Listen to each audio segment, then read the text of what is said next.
Welcome to the Creek Road Baptist Pulpit. These weekly podcasts feature expository messages delivered to edify the soul. Now let's join Pastor Dave as he presents this week's message. Matthew chapter 5. We'll look at our next beatitude this evening. Matthew chapter 5, verse 7. Now we've been studying the Beatitudes for the last little while. I wanted to do a series over the summer on our Sunday evenings in the Beatitudes. And so we've looked at the setting of the Beatitudes, the occasion of the Beatitudes, and then we've looked at each one individually. We started with verse 3, the poor in spirit, followed by verse 4, those that mourn. However, your pastor switched verses 5 and 4, and so we did the meek first, and then we did those that mourn. However, I did find today, as I was checking a commentary, that there is evidence in some ancient manuscript somewhere that actually verse 5 goes before verse 4. So the Spirit of God must have led me to arrange the series of messages in that way. So, the poor in spirit, those that mourn, the meek, which I'll have to say still, I think, maybe my favorite. They which do hunger and thirst after righteousness was last time, and then today we are with the merciful. Dr. Broadus wrote a commentary on Matthew's Gospel, and in that commentary, he suggests that the beatitude in verse 7 and in verse 8 and in verse 9 are actually Jesus' commentary on hungering and thirsting after righteousness, because mercifulness, purity, and peacemaking are things that really describe the righteous man. So these three are connected with the one before it, those which do hunger and thirst after righteousness.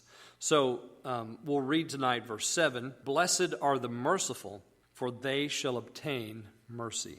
I said last time that, whenever you preach expository messages, when you come across something like this and assign yourself the duty of preaching an expository message with a verse that begins the same way for 9 different times, you kind of run out of things to say. And so we have again tonight the word blessed. And she had a question about what part of speech it was and how that impacts the verse. So she gave me fodder for this part of my sermon, which I'm grateful for. And I discovered there's some very interesting things here.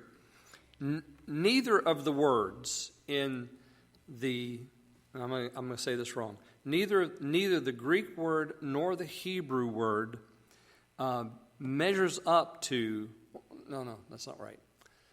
Our English word does not capture the full meaning of either the Hebrew word or the Greek word. That's the best way to say it. So we're not exactly able to understand everything that is meant by this particular word, whether we're reading it in the Old Testament, such as in the book of Psalms, or in the New Testament, out of the Greek language here in Matthew's Gospel, and in other places. This word occurs several times in the New Testament. It's not just here. And I told Kathy that, I've been proceeding from a prejudice, my own assumption, and I've been making commentary on the Beatitudes based on opinion that I hold. It's an informed opinion that I hold, but I think that maybe the weakness of my argument lies there, is that I've tried to reiterate this every time I've preached these messages, that when the crowd heard Jesus talking about the blessedness of these individuals, they were hearing him in light of what they had learned in the Psalms and in the Proverbs. Because in the Psalms and the Proverbs, we have the word blessed used many times. And he's talking to a Jewish audience, and Matthew was probably written either in Hebrew or Aramaic to begin with, so it's written to that audience.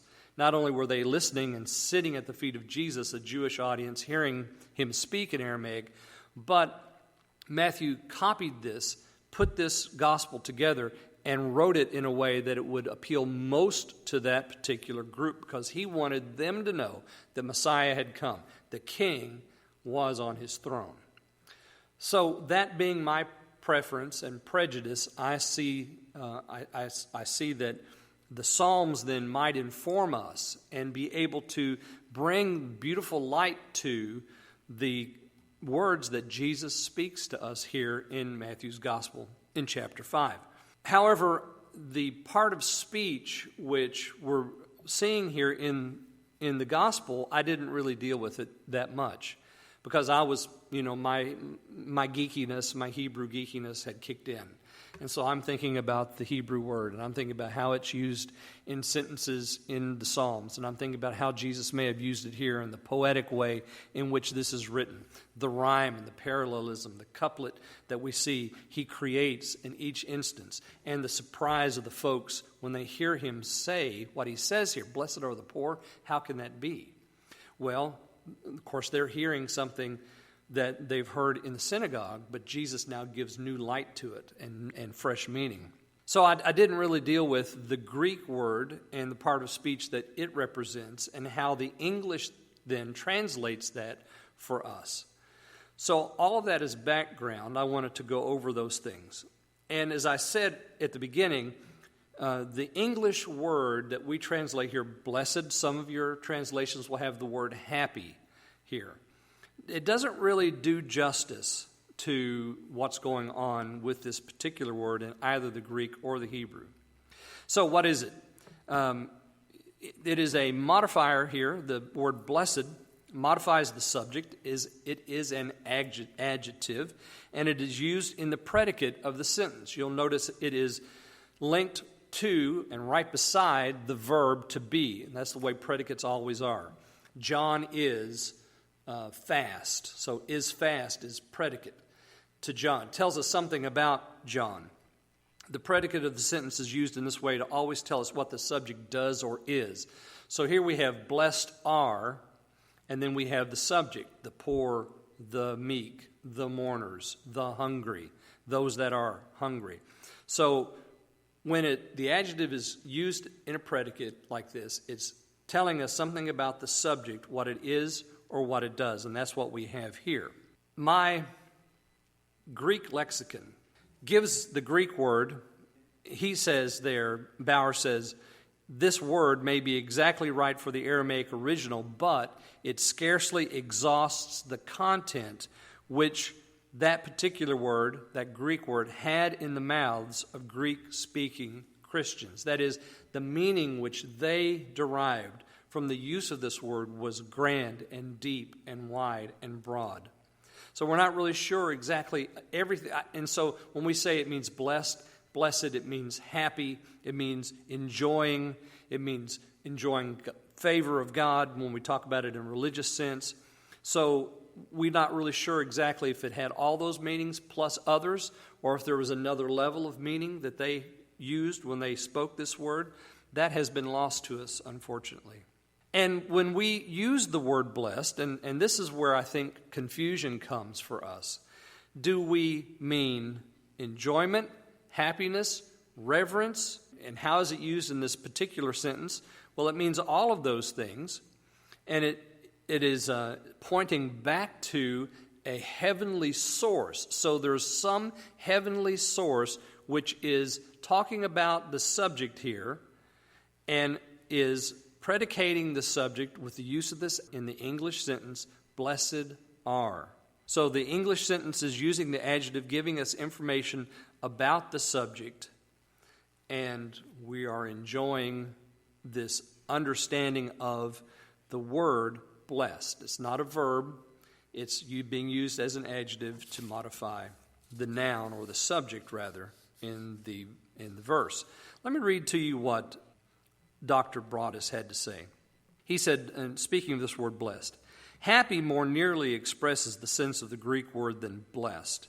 It is rendered happy in the common version of John 13:17, Acts 26:2, Romans 14:22, 1 Corinthians 7:40, 1 Peter 3:14, and the corresponding verb in James 5:11.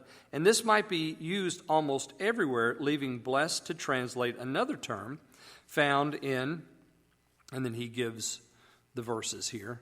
Our happy could not, it is true, be applied to God, as in 1 Timothy 1:11, 6:15, where blessed, although familiar to us, is really also inadequate.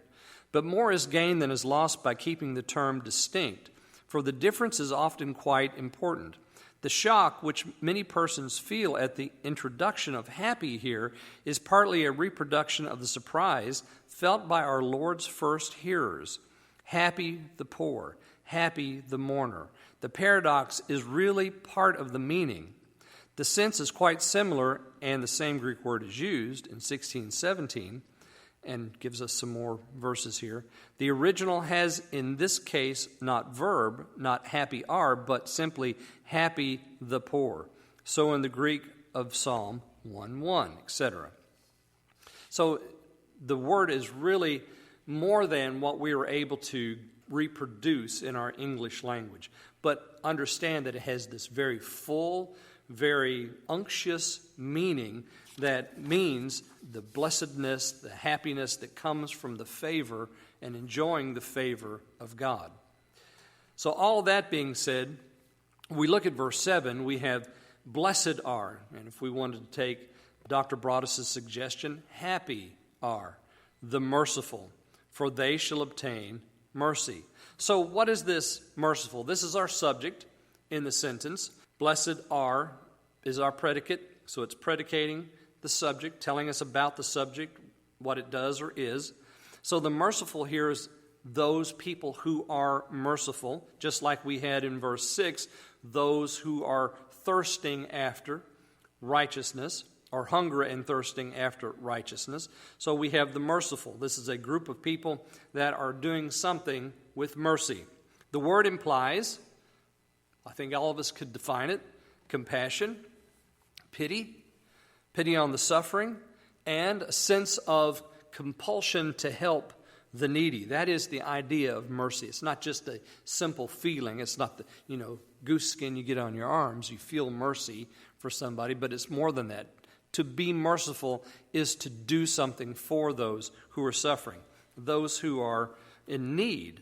And so we have compassion that is exhibited toward people all the time. We've seen that in the last days with the flooding down in Louisiana. So many people have lost everything.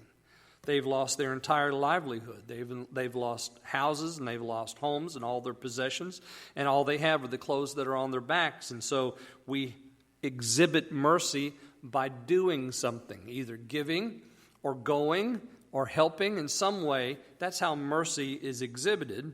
And so the word implies that here. These people are blessed because they're merciful. Or is that true? Notice what it says. Blessed are the merciful, for they shall obtain mercy. You notice the blessing comes in the midst of the people here that are mentioned being merciful. So there's something about this mercy that produces more mercy. To be merciful is not the grounds, though, for receiving mercy. Otherwise, it would be merit and reward. That is not what's happening here. God is merciful towards us long before we ever have a merciful thought, isn't He? He did a work in Christ Jesus long before we ever came to be in this life.